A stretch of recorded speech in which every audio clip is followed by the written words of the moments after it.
Ya conocemos los principales miembros de lo que es una clase, pero ahora vamos a hablar sobre otro de los elementos clave, que es un concepto nuevo que no hemos mencionado, que es el tema del constructor.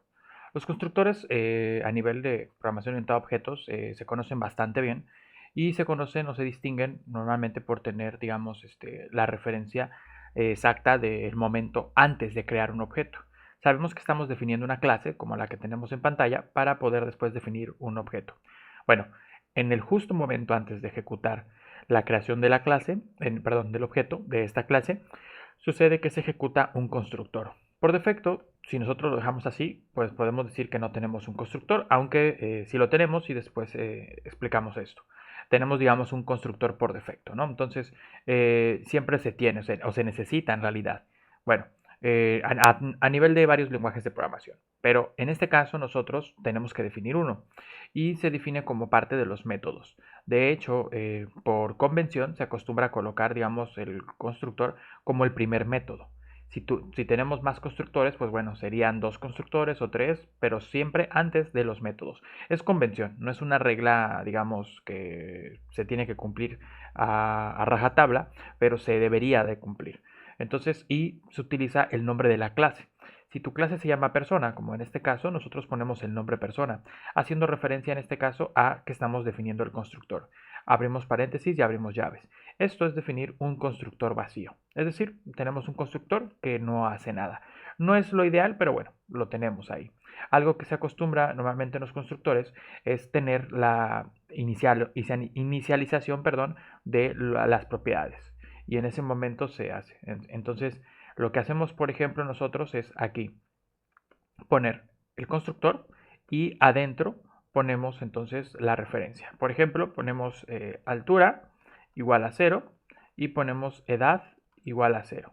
¿Esto qué quiere decir? Bueno, que estamos haciendo referencia a que altura va a tener el valor de 0. Bueno, no, a lo mejor la palabra referencia nos puede confundir hablando de orientado a objetos, pero podemos decir que estamos haciendo la asignación del valor. Y esta parte es la que se ejecuta justo antes de crear, en este caso, el objeto a partir de la clase persona.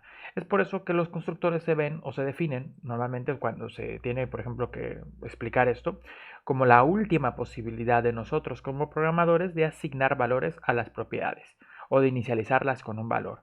Este es un constructor. Podemos tener más de un constructor. De hecho, vamos aquí abajo a definir otra vez persona. Abrimos, cerramos paréntesis y llaves, pero tenemos que tener diferentes propiedades. Por ejemplo, aquí algo que se acostumbra mucho es colocar en este apartado los elementos que tenemos adentro que queremos inicializar. Si queremos que altura y edad tengan un valor, pues lo pedimos por el constructor. Decimos que así necesitamos crear el constructor. Y lo que hacemos es asignarles el valor. Entonces ponemos altura va a ser igual a altura y ponemos que edad va a ser igual a edad.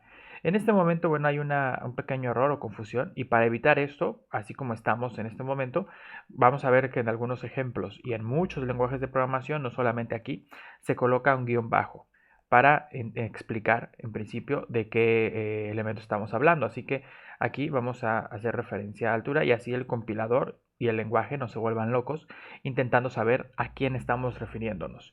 ¿Por qué? Por el tema de que habíamos mencionado de las variables locales o globales y esto. Porque altura aquí tenía el nombre y era una variable local, pero también tenemos uno global, podemos decirlo, ¿no? Aunque no es una variable global, es una propiedad.